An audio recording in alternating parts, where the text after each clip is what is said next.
Sir 2-3 वर्ष झाले माझा फंड अजिबात परफॉर्म करत नाही, लगेच हा विकून दुसऱ्या फंडमध्ये जायचं आहे.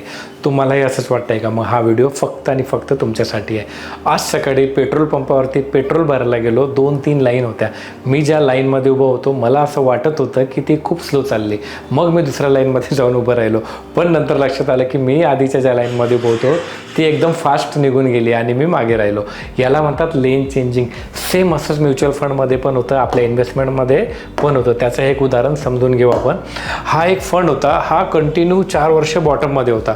1, 2, 3, 4 वर्ष ह्या फंडमधनं सगळ्या लोकांनी इन्व्हेस्टमेंट काढल्या आणि मग या फंडमध्ये टाकल्या.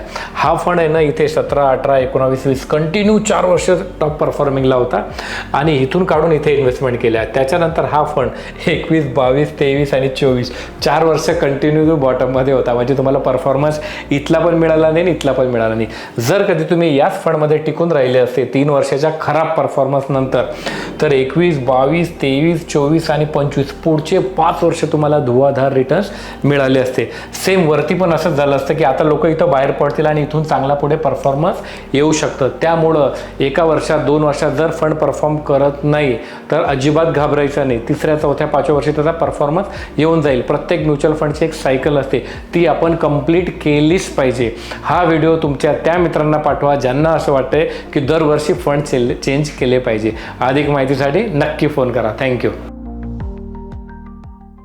Mutual fund investments are subject to market risks. Read all scheme related documents carefully.